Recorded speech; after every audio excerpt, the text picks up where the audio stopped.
A commanding 3-0 win over Paris Saint-Germain in the final of the 2025 FIFA Club World Cup didn't just deliver Chelsea their second world title, it handed them a blank check worth a staggering $114.6 million.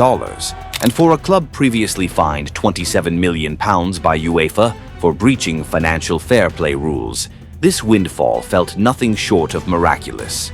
Since Todd Boehly and Clearlake Capital took over in 2022, Chelsea have splashed more than €2 billion on transfers, from Enzo Fernandez and Mikhailo Mudryk to Moises Caicedo, Juan Pedro, and wonderkid Estevão Willian.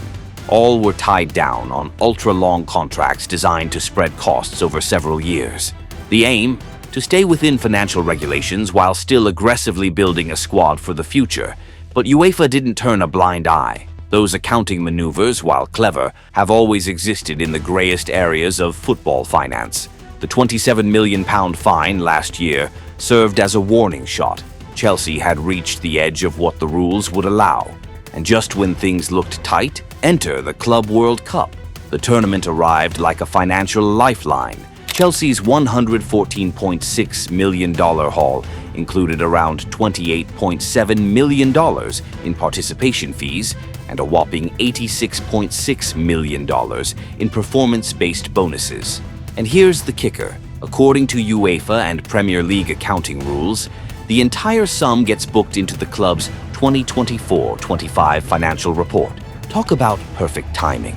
Without this unexpected injection of cash, Chelsea might have been forced to offload key young talents this July to stay compliant with the Premier League's Profit and Sustainability Rules, PSR.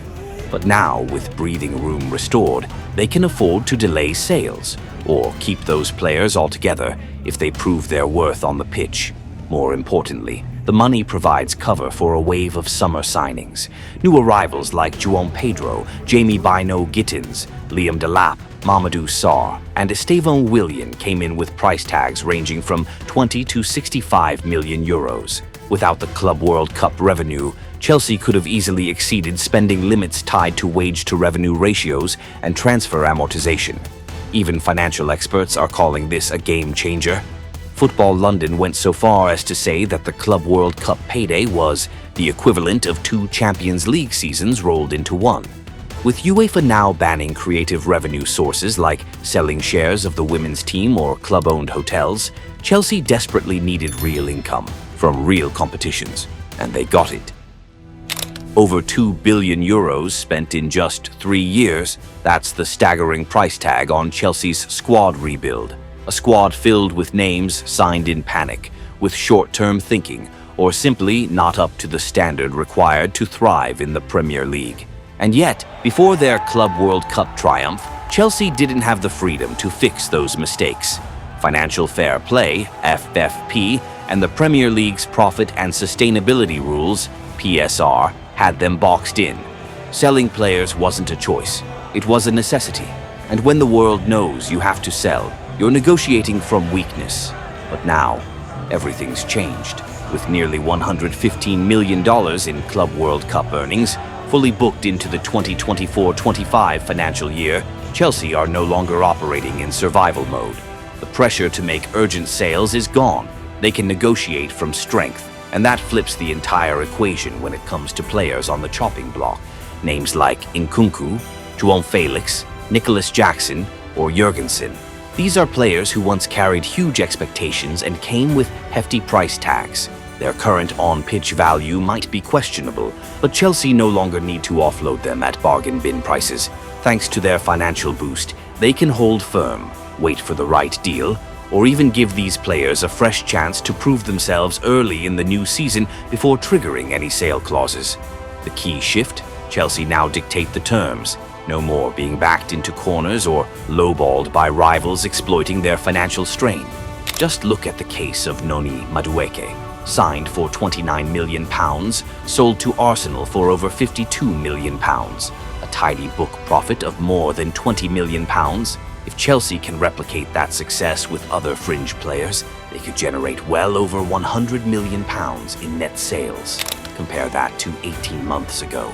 Back then, financial pressure forced Chelsea to say painful goodbyes to homegrown stars like Mason Mount, Ruben Loftus-Cheek, and Callum Hudson-Odoi. Not because they wanted to, but because they had to. That's why this Club World Cup win means so much more than just a trophy. It's a turning point, a shot of adrenaline, not just for pride, but for financial breathing room. It's the difference between panic selling and strategic squad management, between being desperate and being in control. Chelsea can now approach the market with a plan, with leverage, and with the financial engine to fund even greater ambitions. Now that the books are balanced and the pressure to offload players has been lifted, Chelsea step into July with an entirely new posture. No longer scrambling to stay afloat, they're back to being a heavyweight with cash in hand, ready to strike the moment the right opportunity appears. Mike Maignan, AC Milan's #1 and arguably one of the most complete goalkeepers in Europe, valued between 50 to 60 million euros, Maignan represents not just an upgrade, but a strategic evolution.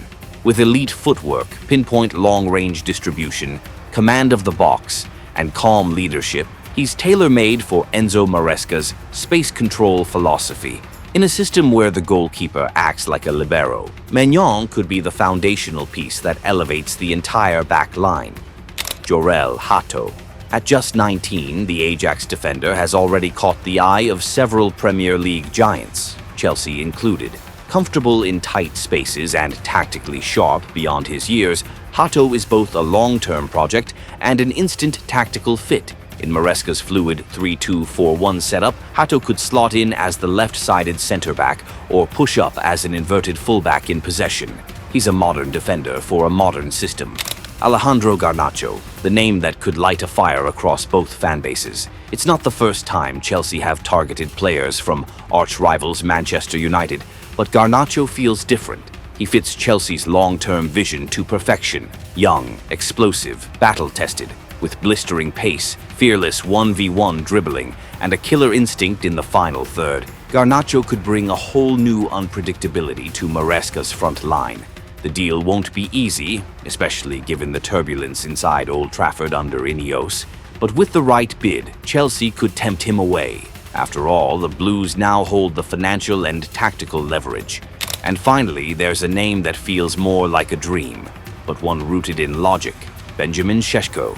The RB Leipzig striker has been on fire in recent seasons and fits Chelsea's mold perfectly. If the club were to offload Nicholas Jackson for something in the region of 115 million euros, they'd have both the funds and the narrative alignment to go after Šeško, boosting the attack while still showing a net profit. It's the kind of two birds with one stone move that top clubs thrive on. So here we are. Chelsea no longer held back by financial handcuffs, no longer a club selling under duress. With a clean slate, a clear strategy, and the capital to execute it, could this be the transfer window that sparks a return to Premier League dominance? One thing's for sure, the rest of Europe is watching.